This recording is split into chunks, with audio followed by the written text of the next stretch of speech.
It seems that, irrespective of your political leanings, virtually everybody is in agreement that Keir Starmer is not exactly thriving as Prime Minister at the moment.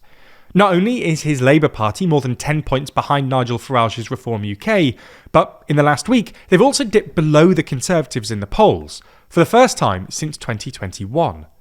This is frustrating, not only for Starmer and the government, but also the wider party, who have clearly grown tired of Starmer's attempts to reset his premiership, and have started to look at other potential alternatives for the leadership, including, notably, Wes Streeting and Andy Burnham. However, as tempting as backing a Starmer challenger might be for the party, there's reason to think that doing so could actually hurt Labour even more. So, in this video, we're going to have a look into why switching Starmer out for a new Labour leader could backfire.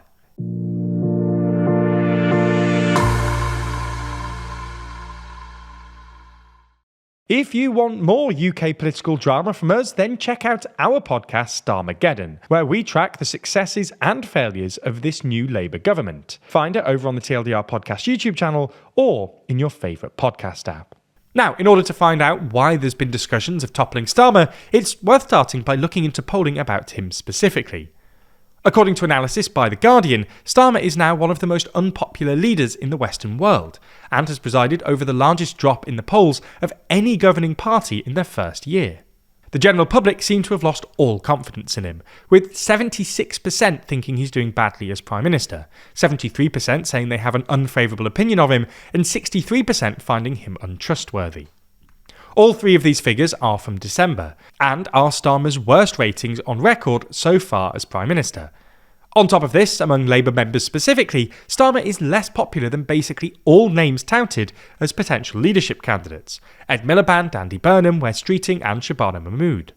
It's not hard to see why then there have been rumours that senior Labour politicians have been plotting to topple Starmer, with members of the party hoping that, by switching Starmer out for a more popular politician, Labour could rise in the polls and stand a fighting chance at the next election. However, ditching Starmer for another leader might not go as well as Labour members hope. Firstly, out of the names most often listed as potential successors to Starmer, public support is highest for Burnham. But as the current mayor of Greater Manchester, Burnham has no obvious route to becoming an MP, and could be eliminated before he even gets there. Polling from Ipsos Mori last week showed that when Burnham, Streeting and Miliband are all put head-to-head against Starmer on the question of who would be the better Prime Minister, only Burnham beat Starmer. But having been re-elected Mayor of Greater Manchester last year, Burnham isn't a sitting Labour MP, making him ineligible to challenge Starmer for the leadership or stand in any potential leadership election. To be eligible for the Labour leadership, Burnham would need to first find himself a vacant constituency seat, and then win the election for it. The only way to do this would be to win a by-election, which would itself only be triggered by an MP's death, criminal conviction, or, most likely, resignation. Over the weekend, the Times claimed that Burnham had found himself a seat, although they didn't make clear exactly which one. There are two issues with this. Firstly, there's no guarantee that Labour would select Burnham as their candidate, and secondly, Reform UK would likely do everything they could to defeat Burnham in that by-election, especially as polling shows Burnham is the only political figure the public think would make a better Prime Minister than Farage. When running to become a Labour MP, the party's National Executive Committee, or NEC, has a lot of power in candidate selection. And despite some claims that they won't block Burnham, there are reports that the NEC could use the fact that the Parliamentary Labour Party is only 46% female as a reason to enforce an all-woman shortlist for any upcoming by-election, thereby disqualifying Burnham. However, even if this didn't happen, and Burnham did secure selection for an upcoming by-election, he'd still need to win it. Despite Burnham's name recognition, this would be no small feat, considering that Labour is averaging merely 18% in the national polls at the moment, and just standing as the Labour candidate could mean instant defeat.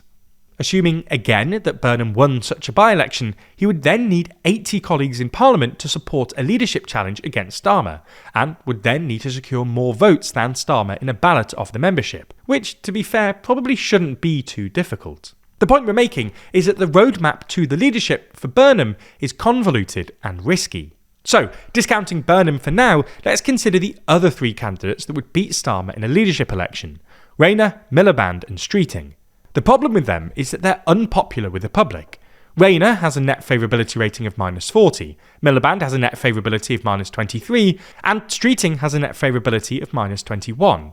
While they all have a higher score than Starmer, on -54, these numbers aren't exactly anything to write home about. Unfortunately for Starmer, this is probably more evidence of his so-called reverse Midas touch, i.e. the idea that anything Starmer oversees, including his own cabinet ministers, become tarnished by association.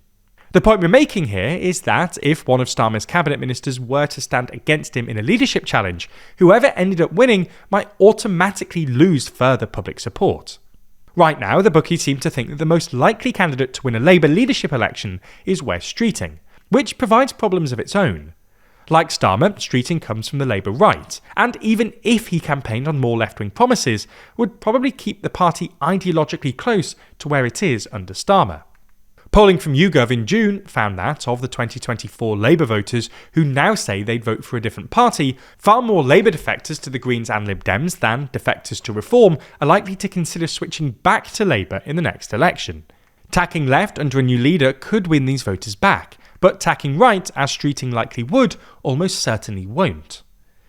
On top of this, Streeting has previously said that in a leadership election he'd like to tack left, as, in his own words, that's how you win. This is something that Starmer did back in 2019, promising everything from abolishing tuition fees to the creation of a Green New Deal when running for the leadership, before dropping them upon becoming Prime Minister. The public, though, seemed to have noticed, and only 3 months into the job, pollster Savanta found that the word people most used to describe Keir Starmer was liar. Suffice to say, ditching his tacking left strategy didn't help Starmer, at least when he became Prime Minister, and probably wouldn't help Streeting either. Now, as a viewer of TLDR News, we know that you're a details person. So you probably check at least a half dozen reviews by forming an opinion, or making a big ticket purchase. You'd read the nutritional information on cereal boxes. You even read the terms and conditions for some app you almost downloaded. So, when you're giving to charity, why should this be any different? Well, today's sponsor GiveWell provides you with those details as an independent resource for rigorous, transparent research about great giving opportunities. For example, their recent analysis of the effect of cash transfers in poor regions of Africa contains over 300 footnotes, which might satisfy even the most meticulous readers. That's because GiveWell has spent 18 years researching global health and poverty alleviation, and only directs funding to the highest impact opportunities they've found. These are things like preventative medication for malaria.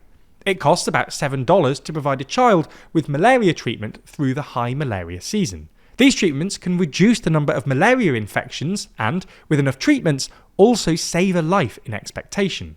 Over 150,000 donors have already trusted GiveWell to direct more than $2.5 billion.